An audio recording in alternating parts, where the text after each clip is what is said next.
Good morning class. आज हम discuss करेंगे एसिडोसिस एंड एल्कलोसिस। कल हमने डिस्कस किया था एसिड एंड बेस, और आज एसिडोसिस क्या होती है, एसिडोसिस की कंडीशन क्या होती है, और एल्कलोसिस क्या होता है। नॉर्मली जब एसिडोसिस किसको बोलेंगे, जब हमारी बॉडी का पीएच पीएच बोले तो एसिड एसिड क्या होगा, इंक्रीज होगा, और या फिर बेस क्या होगा, इंक्रीज होगा। तो उस कंडीशन में हम एसिडोसिस एंड बेस एल्कलोसिस बोलते हैं। तो एसिडोसिस क्या है, condition in which increase acid content in the blood. इस वाली कंडीशन में, कंडीशन जिसमें क्या हो, एसिड का लेवल हमारी बॉडी में बढ़ गया हो, और कितनी जितनी हमें रिक्वायर्ड कितनी है। ब्लड का नॉर्मल पीएच आपको पता है कि ब्लड का नॉर्मल पीएच 7.35 से 7.45 तक रहना चाहिए।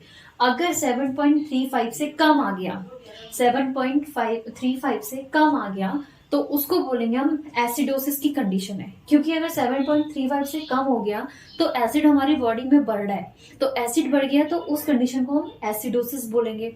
दूसरा है एल्कलोसिस। एल्कलोसिस क्या होता है, condition in which increase bicarbonates में बेस, जो हमारा बाइकार्ब्स थे, हमारा जो बेस है वो हमारी बॉडी में बढ़ गया।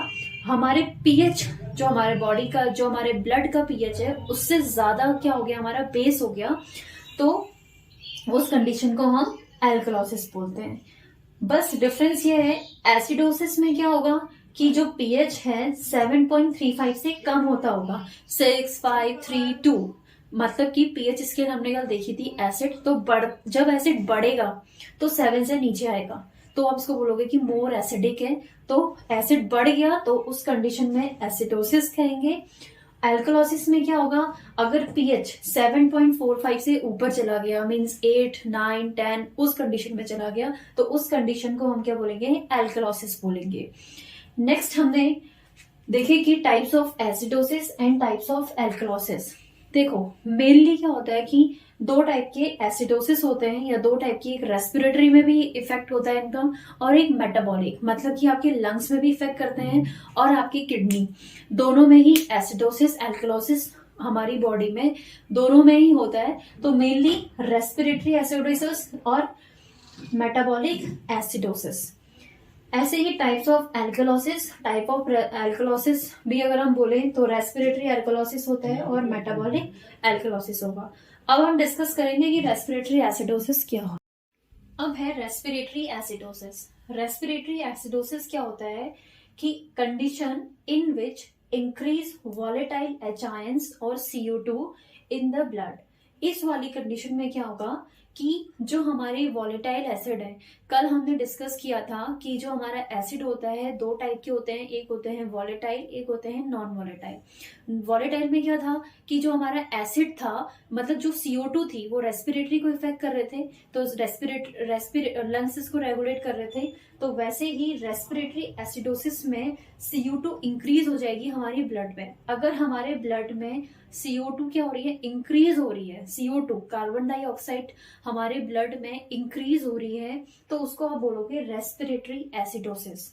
रेस्पिरेटरी एसिडोसिस क्या बोलते हैं कि जिस कंडीशन में हमारी बॉडी में CO2 इंक्रीज होगी, उसको हम बोलेंगे रेस्पिरेटरी एसिडोसिस। अब कौन कौन से ऐसी कंडीशन है जिसमें हमारी बॉडी में रेस्पिरेटरी एसिडोसिस हो सकता है, कौन कौन सी कंडीशन में। मोस्टली होता क्या है, देखो एसिडोसिस में क्या है कि CO2 आपकी बॉडी में रह गई है, आ नहीं रही है बाहर आप एक्सक्रीट आउट नहीं कर सक रहे हैं। तो ऐसी कौन कौन सी कंडीशन हो सकती है कि आप कौन सी कंडीशन में आप सांस तो आपने ली, लेकिन आपका जो रेस्पिरेटरी रेट एंड डेप्थ होगी वो शायद आपका क्या हो जाए, कम हो जाए, तो उसकी वजह से CO2 आपकी बॉडी में बढ़ गई है। तो CO2 अगर बॉडी में रह गई है या बढ़ गई है, तो उस कंडीशन में आपको रेस्पिरेटरी एसिडोसिस होने के चांसेस रहेंगे।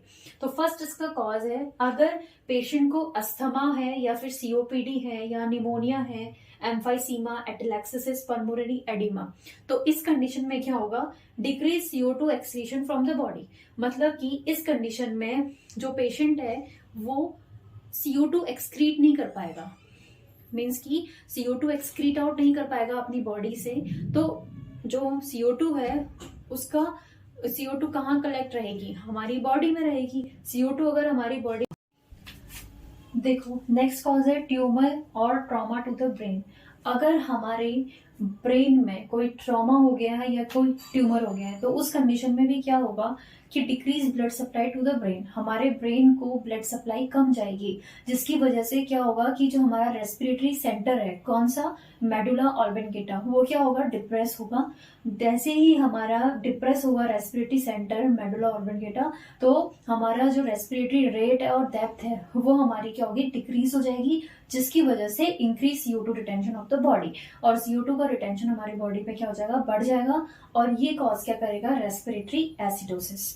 नेक्स्ट कॉज ऐसे है इम्प्रॉपर एयरवे क्लियरेंस। अगर एयरवे क्लियरेंस प्रॉपर तरीके से नहीं हुआ है तो उस कंडीशन में भी क्या हो सकता है, CO2 का रिटेंशन इंक्रीज हो सकता है। नेक्स्ट है और kinking and bending of ventilator tubings. मतलब अगर हमारी जो वेंटिलेटर ट्यूबिंग्स है वो किंकिंग हो गई है या बैंड हो गई है तो उस कंडीशन में भी CO2 का रिटेंशन हमारी बॉडी में इंक्रीज हो सकता है, और रेस्पिरेटरी रेट एंड डेप्थ वो क्या होगा, डिक्रीज होगा, और ये कॉज क्या करेगा, रेस्पिरेटरी एसिडोसिस।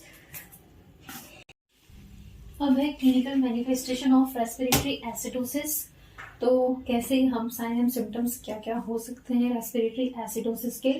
फर्स्ट है decrease respiratory rate and depth. जो हमारा रेस्पिरेटरी रेट है वो हमारा डिक्रीज हो जाएगा, जो हमारी ब्रेथ है वो क्या हो जाएगी, आपकी डिक्रीज हो सकती है।